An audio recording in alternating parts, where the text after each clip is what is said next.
আপনারা যারা জেলা প্রশাসকের কার্যালয়ে ডিসি অফিসে নিয়োগ পরীক্ষায় অংশগ্রহণ করবেন তাদের জন্য আজকের এই ভিডিওতে থাকছে নিয়োগ পরীক্ষার সাজেশন, প্রশ্ন প্যাটার্ন, বিগত সালের প্রশ্ন নিয়ে বিস্তারিত আলোচনা। আশা করি ভিডিওটি প্রথম থেকে শেষ অবধি দেখার চেষ্টা করবেন আর অবশ্যই নিয়মিত আপডেট পেতে চ্যানেলটি সাবস্ক্রাইব করে রাখবেন। এখানে একটা কথা বলে রাখি, স্বল্প সময়ে ভালো একটা প্রশ্ন নিতে চাইলে ডিসি অফিস জব রিভিউ এই বইটির পিডিএফ আমাদের কাছ থেকে সংগ্রহ করে নিতে পারেন।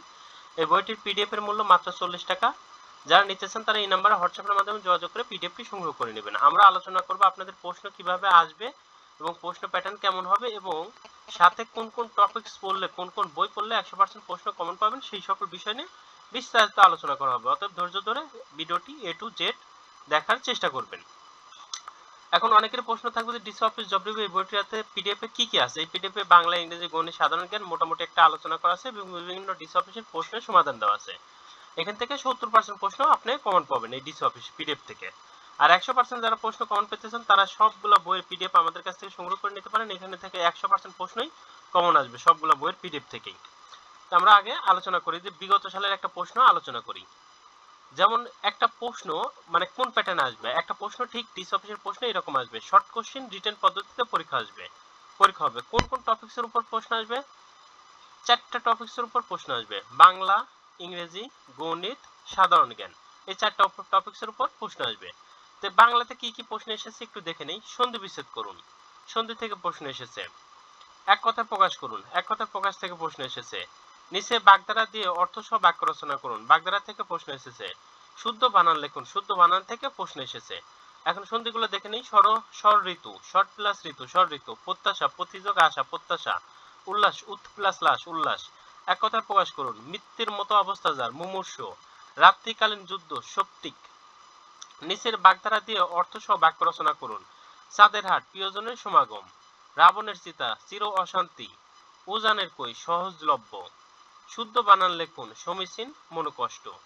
ইংরেজি দেখি কি কি প্রশ্ন এসেছে। Translate the following sentence from the Bengali to English. ইংরেজি থেকে না বাংলা থেকে ইংরেজিতে ট্রান্সলেশন করার কথা বলা হয়েছে। যেমন সবাই ভালো ছেলেকে ভালোবাসে। Everyone loves a goods boy. তুমি কি তোমার কাজ শেষ করেছো? Have you finish your work? সে যে সুখে স্বচ্ছন্দ থাকে। May he live in comfort to happiness. কি আনন্দ, আমরা খেলায় জিতেছি। Hurray, we have won to the game. সে কিছুই রেখে যায়নি। He has left nothing. Fill in the blanks with appropriate preposition. সঠিক প্রিপোজিশন দ্বারা শূন্যস্থান পূরণ করুন। His school is adjacent two, adjacent two অ্যাডেট পরে টু বসে।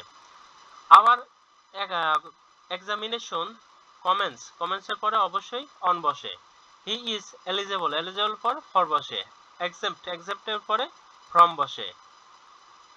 You are time, on time মানে সঠিক সময়ের আগে অন বসে। 10টি সংখ্যার যোগফল 462। এদের প্রথম 4টির গড় 52 এবং শেষ 5টির গড় 38। পঞ্চম সংখ্যাটি কত? ক্যালকুলেশন করলে 64। একটি দ্রব্যের বিক্রয় মূল্য এবং ক্রয় মূল্যের পার্থক্য 100 টাকা।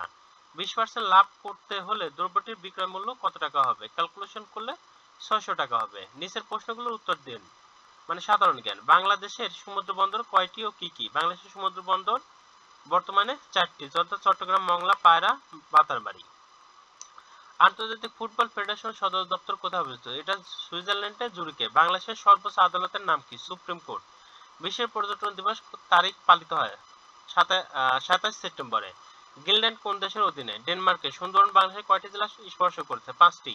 কিন্তু শহীদ মিনার স্থাপত্য কে? হামিদুর রহমান। অপেক্স এর পূর্ণরূপ কে? Organisation of the petroleum exporting country. বাংলাদেশে কত সালে টেস্ট ক্রিকেট খেলার মর্যাদা লাভ করা হয়? 2000 সালে। রক্তাক্ত প্রান্তর রচিত কে? মনির চৌধুরী। আপনাদের এটা কিন্তু দেওয়া হলো একটা ডেমো প্রশ্ন, মানে আপনাদের প্রশ্নটা কেমন আসবে সেই রকম একটা ডেমো প্রশ্ন এবং উত্তর দেওয়া হলো। আপনাদের প্রশ্ন প্যাটার্ন ঠিক এমনই থাকবে। এরপরে আসি, আপনারা কোন কোন টপিকস পড়বেন। বাংলার জন্য সন্ধি, সমাস, বিপরীত শব্দ, এক কথা প্রকাশ, বানান, বাগধারা, সমার্থক শব্দ, কারক, সাহিত্য, অনুচ্ছেদ, আবেদনপত্র। ইংরেজির জন্য item, phrase, voice, gender, number, narration, changing sentence, translation, preposition, article, right form of verb, paragraph এবং অ্যাপ্লিকেশন। এইখানে যে বাংলা এবং ইংরেজি যে টপিকগুলো বলা হয়েছে এর বাইরে আর কোনো কিছুই পড়তে হবে না। এখান থেকে 100% এই টপিকগুলো থেকে 100% প্রশ্ন কমন পাবেন। আপনাদের নিজের বই থাকলে সেখান থেকে পড়ে নিতে পারেন অথবা আমাদের এই সবগুলো পিডিএফ থেকে পড়ে নিতে পারেন। এই সবগুলো পিডিএফ থেকে কিন্তু 100% প্রশ্ন কমন আসবে। ইংরেজির জন্য নবম শ্রেণী এবং অষ্টম শ্রেণী গণিতের জন্য নবম শ্রেণী এবং অষ্টম শ্রেণীর গণিত বইটি যদি পারেন ভালো করে শেষ করবেন, যদি না পারেন তাহলে আমাদের গণিত পিডিএফটি এ টু জেড পড়ে গেলে 100% প্রশ্ন কমন পাবেন। গণিতের জন্য পাটিগণিত এবং বীজগণিত এই অধ্যায়গুলো ভালো করে দেখে যাবেন। সাধারণ জ্ঞানের ক্ষেত্রে বাংলাদেশের ইতিহাস ঐতিহ্য, বিশ্ব ইতিহাস ঐতিহ্য এবং সাম্প্রতিক সাধারণ জ্ঞানগুলো একটু ভালো করে দেখে যাবেন, ইনশাল্লাহ এখান থেকে প্রশ্ন কমন থাকবে। আর প্রশ্নটা আপনাদের দেখানো হলো, সবকিছু বোঝানো হলো। এরপরে যদি কোনো প্রশ্ন থেকে থাকে আপনাদের মনে, অবশ্যই কমেন্ট বক্সে কমেন্ট করে আমাদের জানাবেন, আপনাদের প্রশ্নের উত্তর দেওয়ার চেষ্টা করব। আজকের ভিডিও এখানে শেষ করছি। সবার জন্য শুভকামনা রইল। আল্লাহ হাফেজ।